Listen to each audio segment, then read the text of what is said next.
Hello नमस्कार दोस्तों, मैं कौशलेन सिंह समस्त सम्मानित छात्र छात्राओं का आपके अपने यूट्यूब चैनल पर हार्दिक स्वागत व अभिनंदन करता हूं। आज हम नेशनल करिकुलम फ्रेमवर्क 2005 राष्ट्रीय पाठचर्या रूपरेखा 2005 पर चर्चा करेंगे। जैसा आप सभी को पता है कि एनसीएफ 2005 से सभी कम्पिटिटिव एग्ज़ाम जो कि टेट, सीटेट, नेट, डीएसएसबी या अदर जितने भी टीजीटी, पीजीटी सभी में इससे संबंधित 2 से 3 प्रश्न पूछे जाते हैं। तो संभवतः जब हम एनसीएफ पर चर्चा करेंगे तो उन प्रश्नों पर भी चर्चा करेंगे जो इससे संबंधित प्रश्न पूछे जाते हैं जितने भी प्रतियोगी परीक्षाएं होती हैं। आप सबको पता है कि राष्ट्रीय पाठचर्या रूपरेखा इसकी चर्चा क्यों हो रही है। आप सभी को पता है, जॉन डीवी ने कहा है कि शिक्षा एक त्रिध्रुवी जो है प्रक्रिया है। त्रिध्रुवी ट्राइपोलर की प्रोसेस क्यों है? क्योंकि आप सबको पता होना चाहिए कि कहीं ना कहीं जो हमारा करिकुलम है, टीचर है और जो स्टूडेंट है, इन सभी तीनों पोलर को मिलकर ही हमारा जो सिस्टम है, एजुकेशन सिस्टम है, इसी के ऊपर बेस्ड है। इसका मतलब करिकुलम भी बहुत महत्वपूर्ण है। जिस प्रकार से शिक्षक महत्वपूर्ण है उसी प्रकार से स्टूडेंट भी महत्वपूर्ण है और उसी प्रकार से जो हमारा करिकुलम है वह भी महत्वपूर्ण है। तो इसका मतलब कहीं ना कहीं शिक्षक के लिए भी, शिक्षार्थी के लिए भी, सभी के लिए पाठचर्या का निर्माण करना यह बहुत इम्पॉर्टेंट पार्ट है। और शुरू से ही इससे संबंधित प्रश्न पूछे भी जाते हैं और भी प्रतियोगी परीक्षाओं में कि आखिर पाठ्यक्रम या पाठचर्या कैसी होनी चाहिए।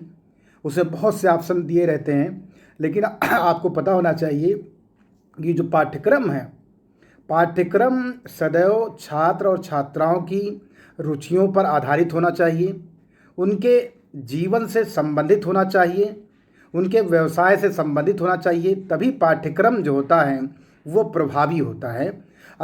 जो पाठ्यक्रम है, पाठ्यक्रम शिक्षण प्रक्रिया में सबसे महत्वपूर्ण भूमिका निभाता है। खासकर जितने भी कम्पिटिटिव एग्ज़ाम हैं या और भी जीवन के अन्य स्तरों में भी पाठचर्या का बहुत ज़्यादा योगदान रहता है। तो आगे बात कर रहे हैं।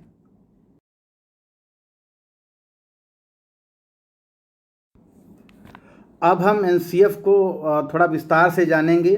जैसा यहाँ पर आपके सामने स्क्रीन पर भी है कि एनसीएफ 2005 विद्यालयी शिक्षा पर नवीनतम राष्ट्रीय दस्तावेज है। इससे पूर्व भी राष्ट्रीय पाठचर्या रूपरेखा बनी है। वर्ष 1976 में शिक्षा को समवर्ती सूची में रखा गया है।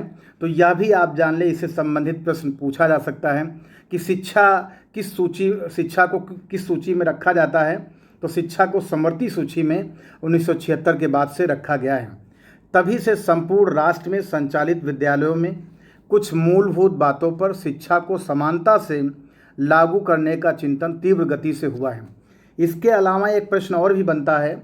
वीडियो के स्टार्टिंग में ही मैंने बताया था, इससे संबंधित जो प्रश्न बनेंगे उसको भी आपको हम बताते रहेंगे। तो यहाँ पर यह भी प्रश्न बनता है कि जो राष्ट्रीय शिक्षा नीति यहाँ पर दिया हुआ है 1986, तो सबसे पहले राष्ट्रीय शिक्षा नीति कब आई, ये भी पूछा जा सकता है। तो सबसे पहले राष्ट्रीय शिक्षा नीति आई वह 1968 को आई, अर्थात 1968 को आई। और जो दूसरी राष्ट्रीय शिक्षा नीति आई जो ये सामने दी हुई है, ये 1986 में आई। और एक और भी पूछा जा सकता है कि संशोधित राष्ट्रीय शिक्षा नीति कब आई, तो वो 1992 में 1992 में लागू हुई। और उसके बाद जो अभी रिसेंटली आप जान रहे 2020 में भी राष्ट्रीय शिक्षा नीति आई है, तो उसका क्रियान्वयन 2021 से चालू हो जाएगा सभी यूनिवर्सिटीज़, सभी जगह। तो कम से कम इससे संबंधित जो प्रश्न हैं वो भी हम आपको बताते रहेंगे। तो एनपीई 1986 ने पूरे देश की स्कूल पाठचर्या में समान तत्वों की सिफारिश की थी।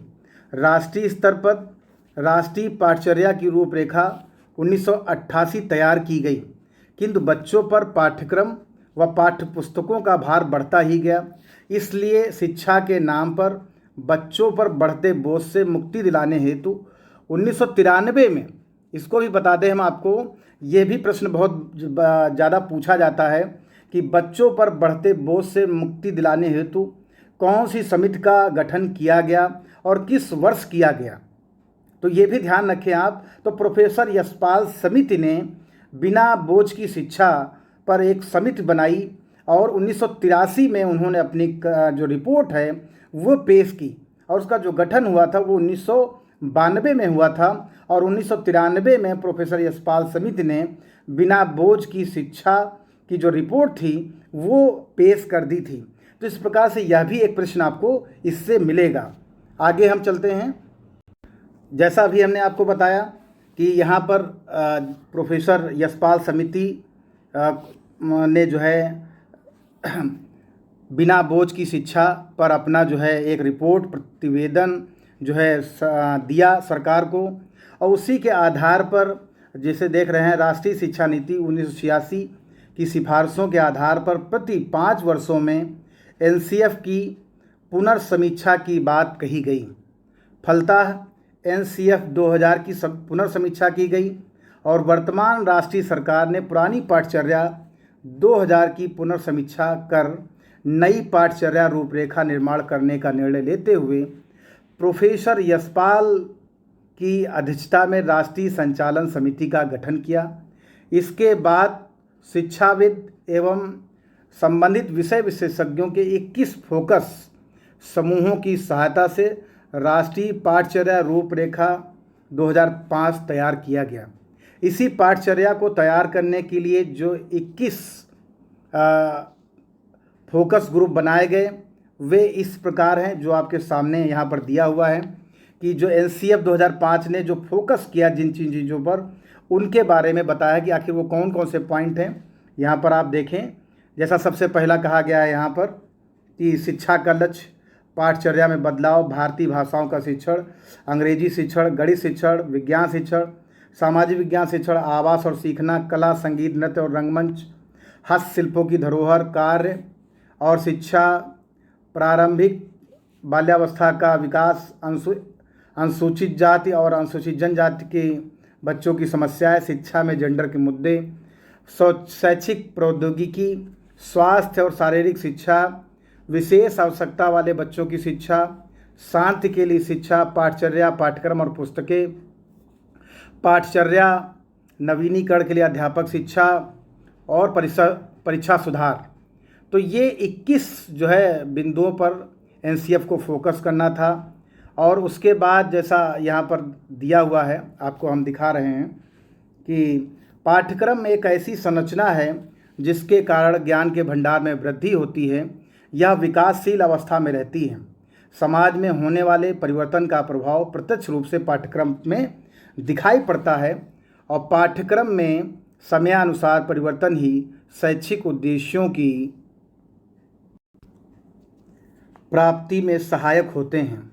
शिक्षा के क्षेत्र की बहुत सारी समस्याओं के निदान हेतु एक राष्ट्रीय पाठचर्या रूपरेखा 2005 की आवश्यकता महसूस की गई है, जिसको आधार मानते हुए सिद्धांतों का निर्माण किया गया है। इन सिद्धांतों के आधार पर ही राष्ट्रीय पाठचर्या रूपरेखा 2005 के उद्देश्यों को निर्धारित किया गया है। साथ ही समस्याओं के समाधान हेतु सुझावों को भी प्रस्तुत किया गया है। तो इस प्रकार से एनसीएफ 2005 पे बहुत ज़्यादा वर्क किया गया है और राष्ट्रीय शिक्षा नीति जितनी भी बनी हैं उनसे एनसीएफ के ऊपर बहुत ज़्यादा जोर दिया गया है।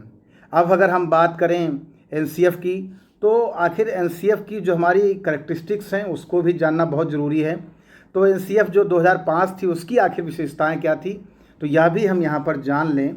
तो सबसे पहला कहा गया है कि पाठ्यक्रम तभी प्रभावी होगा जो हमारा जो मदर टंग है उसका जो मीडियम होगा वो हमारा मातृभाषा जब होगा। तो यहाँ पर पहली जो विशेषता बताई गई है कि शिक्षा का माध्यम मातृभाषा। तो राष्ट्रीय पाठ्यक्रम संरचना 2005 द्वारा मातृभाषा को शिक्षा के माध्यम के रूप में स्वीकार किया गया है, क्योंकि शिक्षा का माध्यम कौन सी भाषा हो यह लंबे समय से विवाद का विषय रहा है। मातृभाषा को इसलिए शिक्षा का माध्यम बनाया गया कि मातृभाषा में बालक स्वयं को सहज महसूस करता है, जिससे अधिगम की प्रक्रिया सुगम बनेगी व बालक में कुंठा का भाव उत्पन्न नहीं होगा। ये पहली जो है एनसीएफ 2005 की विशेषता रही है। जो दूसरी विशेषता रही है वह है आपके सामने कि सीखने की प्रक्रिया बोझ के बिना। तो राष्ट्रीय पाठ्यक्रम संरचना 2005 में इस बात का विशेष ध्यान रखा गया है कि सीखने की प्रक्रिया बोझ बनकर ना रह जाए, बल्कि ऐसी हो जिससे बालक की रुचियों तथा क्षमताओं का अधिकाधिक प्रदर्शन हो सके। इस हेतु पाठ्यक्रम में पूर्व प्राथमिक, उच्च प्राथमिक, माध्यमिक स्तरों के अनुरूप सभी पाठ्यक्रम संबंधी क्रियाओं को निर्धारित किया गया है, जिससे पाठ्यक्रम बोझ ना होकर रुचिकर लगे। देखिए, पाठ्यक्रम जो एनसीएफ की जो बात की जा रही है वो इसीलिए बात की जा रही है क्योंकि हमारी जो शिक्षा व्यवस्था है वह सुचारू रूप से चलती भी रहे, इसके अलावा रुच्यात्मक भी हो और उद्देश्यात्मक भी हो, तभी उसका महत्व होगा। अब हम अगला जो हमारा विशेषता है उसकी बात करें यहाँ पर, जैसा कि भाषाई शिक्षा का समावेश। तो भाषाई शिक्षा का समावेश पहले से ही हमने बताया कि मदर जो टंग है उसके ऊपर बहुत ज़्यादा फोकस किया जा रहा है। तो एनसीएफ 2005 में भाषाई शिक्षा का समावेश प्रस्तुत किया गया है। मातृभाषा राष्ट्रीय शिक्षा तथा विदेशी भाषाओं को उनकी आवश्यकता के अनुसार महत्व प्रदान किया गया है। पूर्व प्राथमिक स्तर पर मातृभाषा को माध्यम स्वीकार किया गया है। इसके पश्चात आवश्यकता अनुसार अन्य भाषाओं के अध्ययन का प्रावधान किया गया है। अब पाठ्यक्रम इस प्रकार का भी होना चाहिए क्योंकि हमारा देश एक डेमोक्रेटिक कंट्री है, तो यहाँ पर सभी धर्मों का हम उतना ही आदर सम्मान करते हैं जितना कि अपने धर्म का सम्मान करते हैं। तो यहाँ पर हमारे पाठ्यक्रम में कहीं ना कहीं धर्मनिरपेक्षता का भी समावेश होना चाहिए। तो एनसीएफ 2005 में धार्मिक रूप से किसी भी धर्म विशेष को पाठ्यक्रम में स्वीकार नहीं किया गया है क्योंकि भारत धर्मनिरपेक्ष राष्ट्र है। अतः सभी धर्म के अनुयायियों को सम्मान और आदर दिया जाना चाहिए। पाठ्यक्रम में किसी धर्म विशेष को सम्मिलित करने से धर्मनिरपेक्षता की हानि होगी। तो जब पाठ्यक्रम का निर्माण किया जाए एनसीएफ 2005 में ये बातों का ध्यान रखा जाए, ये विशेषता होती है। इसके बाद अगर हम बात करें राष्ट्रीयता तथा भावात्मक एकता का समावेश, तो राष्ट्रीय पाठ्यक्रम 2005 राष्ट्रीय एकता के द्वारा राष्ट्रीयता तथा भावात्मक एकता हेतु संभव प्रयासों की आवश्यकता पर बल देते हुए पाठ्यक्रम में राष्ट्रीय एकता, भावात्मक एकता में वृद्धि करने वाले विषयों को प्राथमिक स्तर से ही स्थान प्रदान किया गया है। किसी भी राष्ट्र के लिए वहाँ के निवास करने वाले व्यक्तियों में राष्ट्रीयता तथा भावात्मक एकता एक महत्वपूर्ण तथ्य है, जिससे देश की अखंडता तथा एकता में वृद्धि आती है और अक्षुण्णता रहती है। तो यह भी एनसीएफ में ध्यान दिया जाना चाहिए। और उसके अलावा अगली जो विशेषता है वह जो कि सामाजिकता की भावना, कि व्यक्ति समाज में निवास और वहाँ के सक्रिय सदस्य होते हैं। तो प्रत्येक समाज अपने नागरिकों से यह आशा करता है कि संस्कृति का प्रसार हो, उसका संरक्षण तथा हस्तांतरण हो। अतः पाठ्यक्रम 2005 सामाजिक आकांक्षाओं की पूर्ति हेतु सामाजिक विज्ञानों को महत्व प्रदान करता है, जिससे छात्रों में सामाजिकता का विकास, सामाजिक परंपराओं का ज्ञान और उनसे जुड़ाव की नींव पड़ सके। तो एनसीएफ में यह भी विशेषता होती है। इसके अलावा शिक्षकों का सशक्तिकरण, एम्पावरमेंट ऑफ टीचर्स, जैसा आपको पता है, पहले भी बताया, जॉन डीवी ने बताया है कि शिक्षा को द्विमुखी तथा त्रिमुखी प्रक्रिया माना जाता है। द्विमुखी प्रक्रिया में शिक्षक तथा शिक्षार्थी होते हैं। शिक्षकों के बिना शिक्षा की संकल्पना नहीं की जा सकती है। अतः शिक्षकों की स्थिति में सुधार कर उन्हें सशक्त बनाया जाना चाहिए, जिससे शिक्षक और अधिक आत्मविश्वास तथा समर्पण के साथ शिक्षण कर सकेंगे, पाठ्यक्रम का समुचित क्रियान्वयन कर सकेंगे। पाठ्यक्रम 2005 को तैयार करने से पूर्व शिक्षकों के प्रतिनिधियों से भी परामर्श लिया गया था, क्योंकि शिक्षक शिक्षा के आधार स्तंभ हैं। तो एनसीएफ 2005 में एम्पावरमेंट ऑफ टीचर्स, ये इसकी बहुत ज़्यादा विशेषता भी होती है। जब भी पाठ्यक्रम का निर्माण किया जाता है तो इन बातों का ध्यान रखा जाता है। इसके अलावा एनसीएफ में ये भी ध्यान रखा जाता है कि अभिभावकों की सहभागिता, कि पाठ्यक्रम जो एनसीएफ 2005 के निर्माण के समय अभिभावकों के विचार तथा सुझाव भी लिए गए और पाठ्यक्रम 2005 के निर्माण के समय इन सुझावों पर भी पर्याप्त धन दिया गया। पाठ्यक्रम तथा शिक्षण व्यवस्था को अभिभावकों की कसौटी पर खरा उतारना, प्राथमिक स्तर पर अंग्रेजी भाषा को महत्वपूर्ण स्थान प्रदान करना जिससे वह अन्य पब्लिक विद्यालयों के छात्रों की बराबरी कर सकें, इत्यादि बातों का समावेश अभिभावकों के सुझावों के पश्चात किया गया है। तो एनसीएफ 2005 की यह भी एक बहुत बड़ी विशेषता है। इसके अलावा जो महत्वपूर्ण विशेषता है जिस पर बहुत ज़्यादा फोकस भी किया जाता, ध्यान भी दिया जाता है, जैसा आप यहाँ देख रहे हैं कि सुरुचिपूर्ण शिक्षण तथा शिक्षण विधियाँ। शुरू से ही हम लोग कहीं ना कहीं इनोवेटिव टीचिंग की बात करते हैं, तो एनसीएफ 2005 है वो भी इस पर बहुत ज़्यादा फोकस कर रहा है। जब भी पाठ्यक्रम का निर्माण करते समय इस बात का विशेष ध्यान रखा जाता है कि शिक्षा और शिक्षण विधियाँ रोचक हों, जिससे छात्रों में अध्ययन के प्रति रुचि जागृत हो। पारस्परिक रूप से प्रदान की जाने वाली नीरस शिक्षण विधियों के स्थान पर क्रिया विधि, प्ले एंड डूइंग मेथड, कहानी कथन विधि, स्टोरी टेलिंग, इस प्रकार से प्रोजेक्ट मेथड, प्लेवे मेथड इत्यादि का प्रयोग कर शिक्षा प्रक्रिया को सुगम तथा सुरुचिकर बनाया जाना चाहिए। तो कहीं ना कहीं यह बातें हम लोग पहले से भी जानते हैं, लेकिन पाठ्यक्रम में इसका समावेश करके पाठ्यक्रम को और ज़्यादा प्रभावी बनाने का काम किया जा रहा है, जो एनसीएफ के एक खास विशेषता भी है।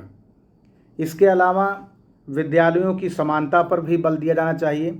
आज हर जगह यही बात चल रही है कि सभी जगह एक नियम, एक व्यवस्था, एक देश, एक पाठ्यक्रम पर चर्चा चल रही है।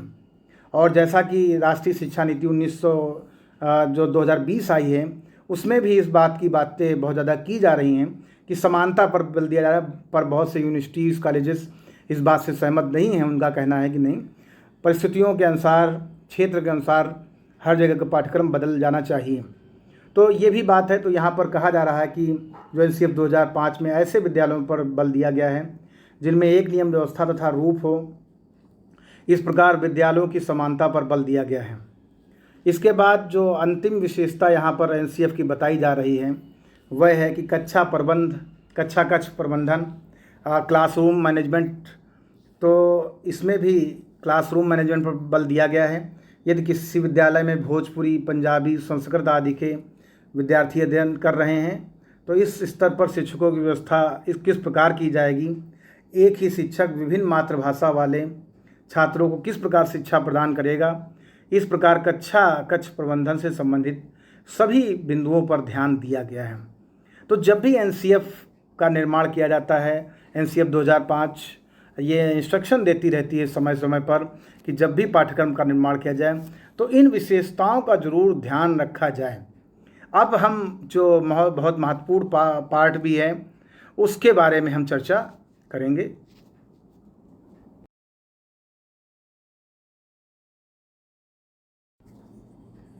अब हम एनसीएफ 2005 की आखिर नीड क्या है और इसका इम्पोर्टेंस क्या है।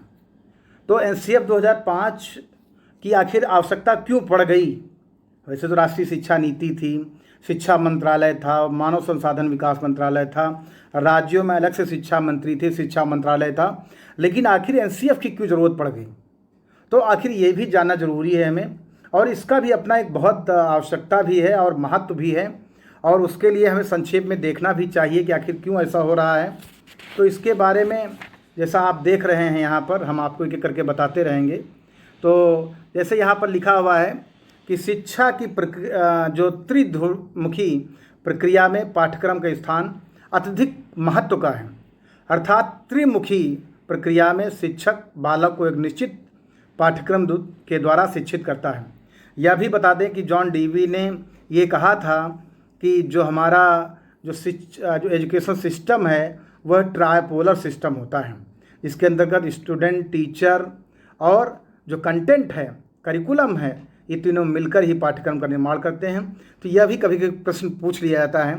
और किसी भी पाठ्यक्रम को सौदेशपूर्ण बनाने हेतु स्थानीय आवश्यकताओं, सामाजिक आकांक्षाओं, आर्थिक तथा व्यावसायिक क्षमता, सर्वांगीण विकास, 4H, हेड, हार्ट, हैंड और हील।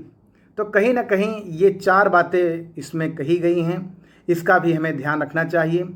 और सांस्कृतिक संरक्षण, समता तथा भ्रातृत्व भावना, व्यक्तिगत रुचियों इत्यादि का समावेश किया जाना चाहिए। शिक्षा की द्विमुखी प्रक्रिया में भी पाठ्यक्रम होता है, परंतु वह थोड़ा गौण और अप्रत्यक्ष होता है। पाठ्यक्रम की आवश्यकता और भूमिका और महत्व को नकारा नहीं जा सकता है। तो ये बिल्कुल स्पष्ट है कि कहीं ना कहीं हम जब शैक्षिक उद्देश्यों को पूर्ण कर रहे होंगे तो आखिर जो हमारे उद्देश्य हैं, आखिर हमारी जो आवश्यकता क्या है, आखिर उसका महत्व क्या है पाठ्यक्रम का, अगर उसको हम ध्यान नहीं देंगे और उसको उन बिंदुओं को ध्यान नहीं देंगे तो हमारी जो शिक्षण प्रक्रिया का जो उद्देश्य है वो निरर्थक हो जाएगा। तो उसको जानना हमारे लिए बहुत ज़्यादा ज़रूरी है। तो आखिर क्या महत्व है, क्या आवश्यकता है, तो सबसे पहले ये जान लें कि आखिर आवश्यकताएं और महत्व क्या क्या हैं। तो सबसे पहले कि शिक्षण की सोद्देश्यपूर्णता हेतु तो फॉर एमफुल एजुकेशन, आखिर पाठ्यक्रम इसलिए पढ़ाया जाता है क्योंकि हमारा जो एम है वो पूर्ण हो सके। जैसा यहाँ दिया हुआ है कि शिक्षा एक सोद्देश्यपूर्ण प्रक्रिया है। शैक्षिक उद्देश्यों में समय के परिवर्तन, समाज की आवश्यकताओं, वैश्विक वातावरण को दृष्टिगत रखते हुए परिवर्तन किया जाता है। परिवर्तित शैक्षिक उद्देश्यों को अनुरूप पाठ्यक्रम निर्मित किया जाता है। पाठ्यक्रम 2000 तथा 2005 के मध्य अनेक परिवर्तन हुए, जिसके परिणाम स्वरूप पाठ्यक्रम 2005 की आवश्यकता महसूस की गई। और पाठ्यक्रम 2005 की आवश्यकता और महत्व इस हेतु भी है कि शिक्षा की प्रक्रिया सोद्देश्यपूर्ण हो, कि आखिर जो हम बच्चों को करिकुलम कर रहे हैं, दे रहे हैं, जो टीचिंग करा रहे हैं, उसका कोई महत्व है या नहीं है। ऐसा तो नहीं अर्थहीन, दिशाहीन, उद्देश्यहीन शिक्षा हम बच्चों को कराए जा रहे हैं। तो समय समय पर ये जो पाठ्यक्रम का निर्माण किया जाता है, संशोधन किया जाता है, वो इसीलिए किया जाता है कि आज के परिप्रेक्ष्य में इस शिक्षा की उपयोगिता, उसका महत्व, उसकी आवश्यकता कितनी रह गई है। देखिए आज बहुत से कोर्स बंद हो गए हैं और नए बहुत से कोर्स चलते हैं। क्यों? क्योंकि कहीं ना कहीं उनकी आवश्यकता पड़ती। कभी पहले बीटेक नहीं था, है ना, लेकिन बाद में बीटेक को लाया गया। बहुत से ऐसे कोर्स हैं, या एमसीए लाया गया, और जो इंजीनियरिंग में बहुत से ट्रेड बाद में आई। आवश्यकताओं को ध्यान में रखकर ट्रेड का निर्माण किया गया। आखिर उद्देश्य क्या है, इसको भी हमें समय समय पर ध्यान रखना चाहिए जब हम पाठ्यक्रम का निर्माण करें। इसके अलावा एक और कि पाठ्यक्रम विकास हेतु यह भी एक एनसीएफ का बहुत ज़्यादा विशेषता है कि फॉर करिकुलम डेवलपमेंट पाठ्यक्रम 2005 की आवश्यकता और महत्व इसलिए भी है कि पूर्व पाठ्यक्रम 2000 के पश्चात पाठ्यक्रम विकास की आवश्यकता अनुभूत की गई, क्योंकि इन 5 वर्षों में व्यापक परिवर्तन आए। इस प्रकार पाठ्यक्रम 2005 में पाठ्यक्रम विकास की प्रबल संभावनाएं विद्यमान थीं। उसी के अनुरूप सदस्यों के द्वारा पाठ्यक्रम की रूपरेखा का निर्माण किया गया। तो आखिर बहुत ज़रूरी है कि एनसीएफ का जो गठन किया गया वो इसीलिए किया गया कि समय समय पर उसका विकास, कि करिकुलम डेवलपमेंट भी होता रहे। जो चीज़ें पुरानी हो गई उनको हटाना, नई चीज़ों का समावेश करना, ये सब चीज़ें ध्यान रखना होगा। इसके अलावा जो है अगला है नवीन आवश्यकता अनुरूप पाठ्यक्रम हेतु करिकुलम फॉर न्यू नीड्स। अभी जैसे मैंने बताया कि एनसीएफ 2005 की इसलिए आवश्यकता पड़ी कि आखिर आवश्यकता अब क्या है, आज के परिप्रेक्ष्य में क्या है, आज के मेडिकल फील्ड में क्या सबसे ज़्यादा आवश्यकता है कि कोविड-19 को कैसे रोका जाए। तो पाठ्यक्रम में रखा जाएगा। योग के लिए कहा जा रहा है बाबा रामदेव के योग को कहीं ना कहीं हमारे पाठ्यक्रम के रखा जाए, क्योंकि हम शारीरिक रूप से स्वस्थ हों। क्योंकि शारीरिक रूप से जब स्वस्थ होंगे तभी हमारे मस्तिष्क स्वस्थ मस्तिष्क का हमारे निर्माण भी होगा। तो आवश्यकताएं क्या हैं उसको भी ध्यान में रखा जाए। तो यहाँ पर एनसीएफ 2005 की जो यहाँ कहा आवश्यकता थी वो नवीन आवश्यकता अनुरूप पाठ्यक्रम हेतु थी, कि पाठ्यक्रम में उन विषयों का समावेश किया जाना चाहिए जिससे व्यक्ति, समाज और राष्ट्र की आवश्यकताओं, आकांक्षाओं की पूर्ति हो सके। भारतीय शिक्षा दर्शन प्राचीन काल से ही आदर्शवादी रही है, जिसमें साविद्या या विमुक्ति की प्रमुखता थी, अर्थात मोक्ष की प्राप्ति ही प्रमुखता थी। परंतु वर्तमान आध्यात्मिक प्रगति और भौतिक उन्नति दोनों का महत्व प्रदान किया जा रहा है, जिससे आध्यात्मिक उन्नति के साथ साथ व्यक्ति की भौतिक उन्नति भी हो सके। विचारधारा में परिवर्तन के साथ साथ पाठ्यक्रम में भी परिवर्तन भी अपेक्षित है। अब शिक्षा दर्शन में, जैसा आप जानते हैं, अब शिक्षा दर्शन में प्रयोजनवाद और प्रयोगवाद, यथार्थवादी दर्शन को प्रमुखता दी जा रही है। एनसीएफ 2005 में पाठ्यक्रम को नवीन आवश्यकता अनुरूप बनाकर छात्रों के विकास का मार्ग प्रशस्त किया गया है। तो यह भी आवश्यकता भी है और कहीं ना कहीं महत्व भी है हमारा। अब आगे हम बात इसमें करते हैं कि प्रभावपूर्ण शिक्षण हेतु यह भी एक आवश्यकता है एनसीएफ की कि फॉर इफेक्टिव टीचिंग, प्रभावपूर्ण शिक्षण हेतु पाठ्यक्रम अत्यधिक महत्वपूर्ण है। पाठ्यक्रम कितना प्रभावी है इसका मूल्यांकन कक्षा कक्ष शिक्षण के समय ही किया जा सकता है। पाठ्यक्रम तथा प्रभावशाली होगा जब वह छात्रों के स्तर, रुचियों, क्षमताओं, मानसिक स्तर के अनुरूप होगा। बहुत अच्छी बात कही है इसमें। और अतः पाठ्यक्रम 2005 में प्रभावपूर्ण शिक्षण हेतु पाठ्यक्रम में आवश्यकता अनुरूप परिवर्तन किए गए हैं। इसके अलावा जो अगला पॉइंट है, क्या आवश्यकता है, महत्व भी क्या है कि छात्रों एवं अभिभावकों की संतुष्टि हो कि पाठ्यक्रम का जो निर्माण हो। एनसीएफ जो 2005 ने कहा है कि पाठ्यक्रम ऐसा हो जिसमें छात्रों की रुचियों, आकांक्षाओं, आवश्यकताओं के अनुरूप हो तथा जिससे अभिभावकों की आकांक्षाओं की पूर्ति की जा सके। इस दृष्टि से पाठ्यक्रम 2005 का अत्यधिक आवश्यकता भी थी और महत्व भी था, क्योंकि एनसीएफ 2005 में छात्रों की रुचियों, आकांक्षाओं, योग्यताओं का पर्याप्त ध्यान रखा गया तथा अभिभावकों से परामर्श लिया गया जिससे पाठ्यक्रम उनकी आकांक्षाओं की पूर्ति करने में सक्षम हो। इसके अलावा जो एक और अभी वैसे 2 पॉइंट हैं कि शिक्षण विधियों का विकास तथा सुधार, development and modify methods of teaching. तो एनसीएफ की ये भी एक विशेषता थी कि समय समय पर अगर कोई चेंजेस होते हैं वो भी किए जाएं। तो 2005 एनसीएफ 2005 का महत्व और आवश्यकता शिक्षण विधियों में विकास तथा सुधार की दृष्टि से अत्यधिक है। पाठ्यक्रम का निर्धारण शिक्षण विधियों, दृश्य ऑडियो विजुअल एड्स तथा संसाधनों की उपलब्धता को दृष्टिगत रखकर किया जाता है। पाठ्यक्रम के द्वारा ही विविध शिक्षण विधियों का प्रयोग किया जाता है।